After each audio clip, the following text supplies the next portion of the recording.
Who would have guessed that this explosion would lead to so much outrage? Here's why some fans are furious about one shot in an early trailer for Gareth Edwards' The Creator.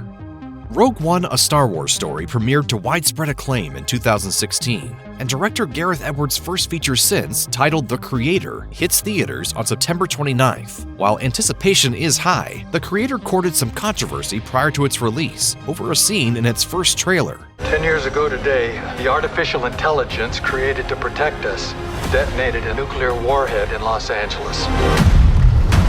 As it turns out, this clip is effectively identical in appearance to a widely circulated recording of the tragic, real-life explosion that severely damaged Beirut, Lebanon in August of 2020. Widespread discussion of this similarity began in a Reddit thread that amassed more than 1,500 upvotes. Director Gareth Edwards addressed the close resemblance between the explosion in the Creator trailer and the Beirut incident during a Reddit AMA on September 14, 2023. In a response to one user asking about the footage, Edwards replied, "It was never meant to be included in the trailer and never appears in the actual movie." Just by way of explanation, the reality is that archival footage is commonly used as reference for temporary VFX.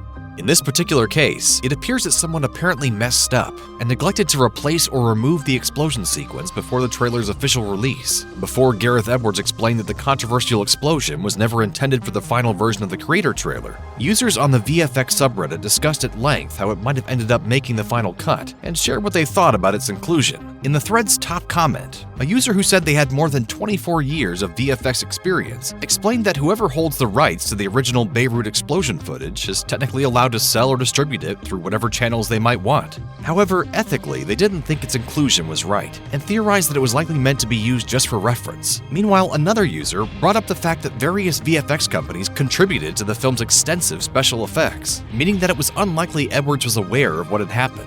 The thread's original poster likewise shared numerous thoughts about the clip in a lengthy comment. Does it make a difference if real identifiable people are in the footage and are injured? Or what if it's just a wide shot like this where we don't really see anyone? Would it be okay to use World War II archival footage in a fictional film?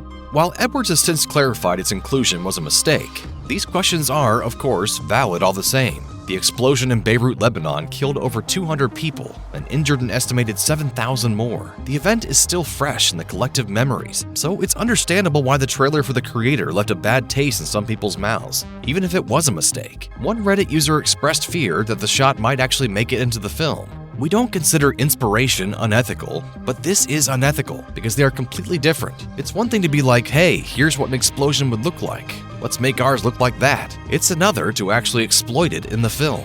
Similarly, there are some movie fans who refuse to see The Creator as a result of the mistake. There have been calls for boycotts by some Reddit users, and they don't seem willing to overlook the mix-up. One user wrote, "Hundreds of people died in that footage, thousands were injured, and you think it's an overreaction to boycott the film because the creator stole this clip for money?" Chances are, with Edwards acknowledging the mistake and his emphasis that it won't appear in the theatrical film, it's unlikely that this controversy will affect the film's box office performance. Either way, those who want to will be able to see the film on September 29th.